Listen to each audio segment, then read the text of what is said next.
Delighted to be joined today with us at CrowdStrike from Mercedes-AMG Petronas Formula One team, the six-time Formula One World Drivers' Champion, Lewis Hamilton. Lewis, thanks so much for joining us. Thanks for having me.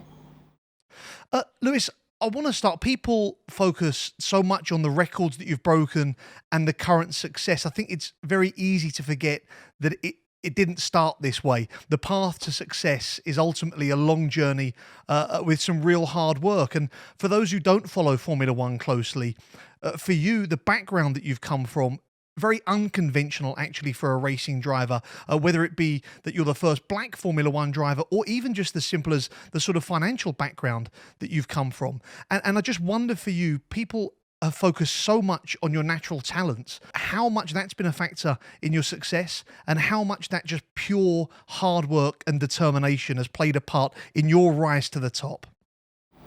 I started, I'm 35 years old. I started racing when I was 8. It was a hobby for me and my dad when I was young.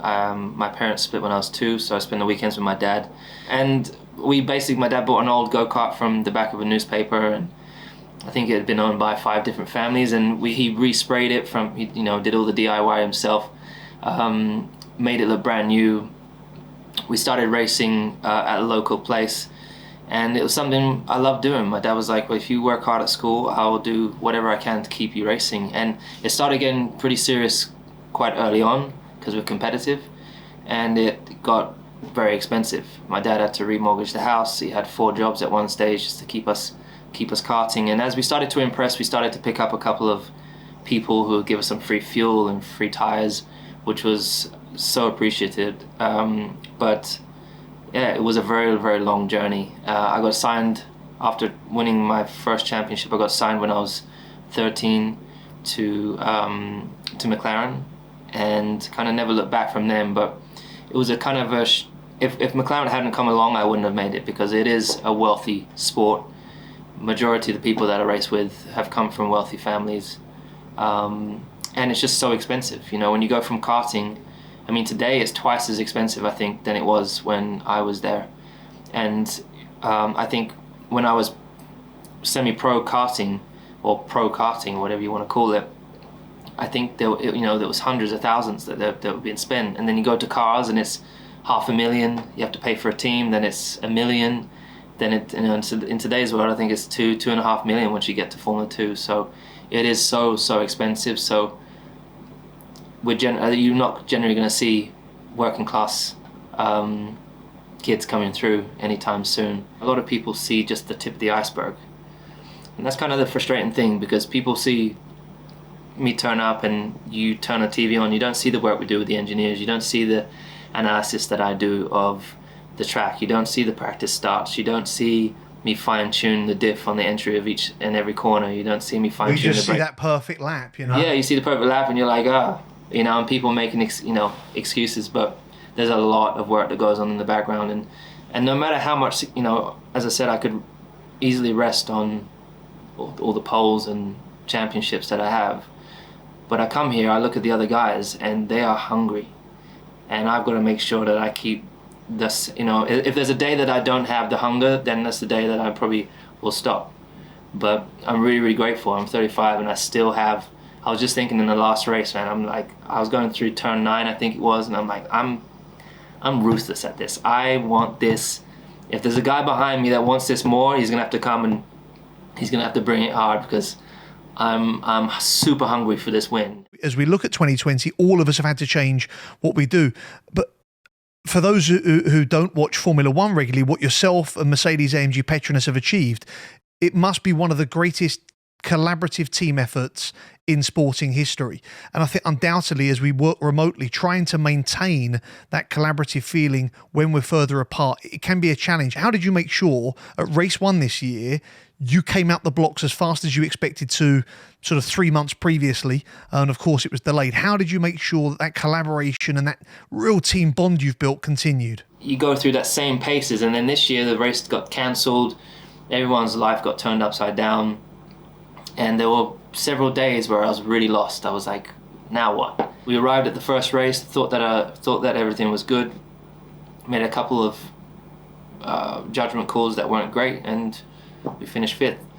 And it wasn't the best to come away from, but what I'm conscious of is that you can't change the past. You can't change what happened yesterday or 10 minutes ago. All you can do is work towards shifting and shaping the future. So I never dwell on those difficult races anymore. I just look internally, and we really continue to analyze to the best of our ability. We came to that next race, fixed it. Qualifying was on point, and we won the race. And we've, then we each week, because we don't go to the factory anywhere near as much as I did before, it's really been down to these conversations like this on Zoom, and really asking questions. I'm always texting and emailing my guys, hey, what happened on the start? What happened in after half a second of dropping the clutch? I'm just asking questions all the time, and as much of as a nuisance that can be, that's helped us to grow closer. I think that personal relationship that you have with people is so important. Understanding there's days when I'm low and my engineers pick me up, and there's days when they're low and I've got to be there to pick them up. So we're trying to find ways with our distance, talking across the room, trying to make it work. And I think we're going from strength to strength. I think one of the things that's sort of become more prevalent over the last few years is people being conscious and aware of security, and that's certainly leapt up this year. How much of a factor is that in the life that you live and the way you travel and the way you communicate, would you say? More, as the years go on, the more important security becomes, and particularly in this world where we're all on our phones. If you look on these weekends, we have, I think, it's like everything's top secret here. We got to keep everything. All the data that we're downloading, I mean, there's 500, I think something like over 500 gigabytes of data that's downloaded over a weekend, and that's traveling back to the factory between us through the weekend as the guys are on the simulator doing the work back in Brackley, the guys that are on the dyno doing the engine during the week, optimizing the engine through the weekend, sending that data over. I mean, it's incredible. Everything's top secret, and the security needed. I can't even comprehend how it's set up, how they create these firewalls. That I was just talking to him, to one of the guys in the background just recently, and they said they're going to hook me up because I don't currently have the system set up at home, and so I'm excited for that. You put the pressure on them now; they've got to do it now, and Definitely I guess. For those joining us at CrowdStrike and watching around the world, they're probably thinking, yeah, look, Lewis, that's great. It sounds like good PR. But the reality is they know that when they're going around and telling someone to change their password on their laptop, the tech team are getting a backlash. But I guess it's something that is essential in Formula One. It's not just Formula One. I mean, look, there are people out there who have had emails hacked, and you could do everything right in your career. You could work on building doing positive things, and your brand is in a going towards the right direction, and then one hacker comes and stuffs it all up, and that's negative news. And so privacy is essential. We'll make sure we get you that home hookup. We need the hookup, definitely.